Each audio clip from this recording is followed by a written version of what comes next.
Okay, so this video is about putting a tail hitch adapter on a Rover LR3. Here's the back of the LR3.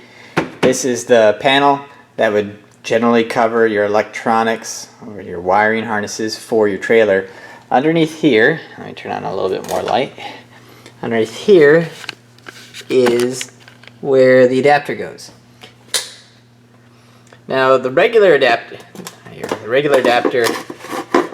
itself slides into this slot right here. Sorry for the shadow. Slides into the slot, and these would normally be used for your chains, right? These two holes on each side. This one and that one. But I'm not putting in a regular adapter. My LR3 didn't have one with it, so I'm going to use this one, which is not normal. The normal adapter, I think, sort of looks, it's a weird shape. If I was to describe it, it looks like a duck head.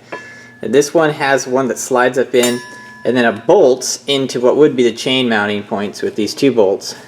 And then it can use a class 3 carrier, so I can throw bike racks and stuff on there. One other thing I'll show you before I slap that on. I guess first, this is sort of how it's going to look. We're going to have that.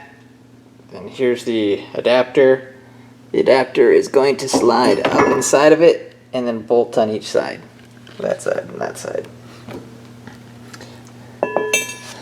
Now one other thing, if you were doing your own tow, is if you're going to put wiring, it'd be in between here. And to access where you'd have the trailer wiring, you loosen these up on both sides.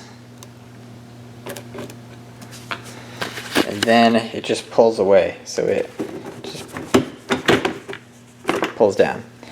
Now for mine, one thing that's so nice, you have this another big toe point behind there, and then these two big holes, that hole right there and that hole right there, would be where your wiring harnesses would go. Mine wasn't equipped with the tow package, so not doing that wiring today.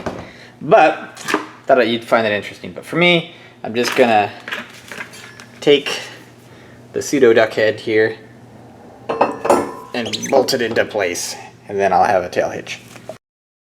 Okay, so I don't know if I mentioned this, but the reason I'm doing this and putting in this second-hand adapter rather than a standard Land Rover is just price.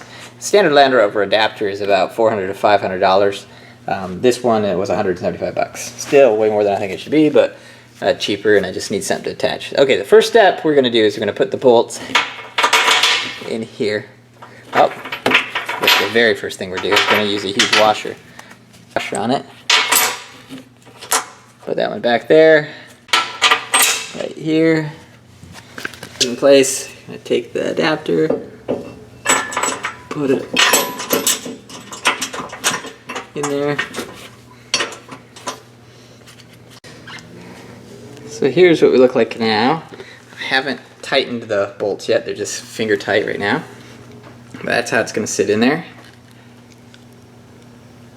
So now I'm going to grab some wrenches and tighten up the bolts. Okay, so this is it, bolted up.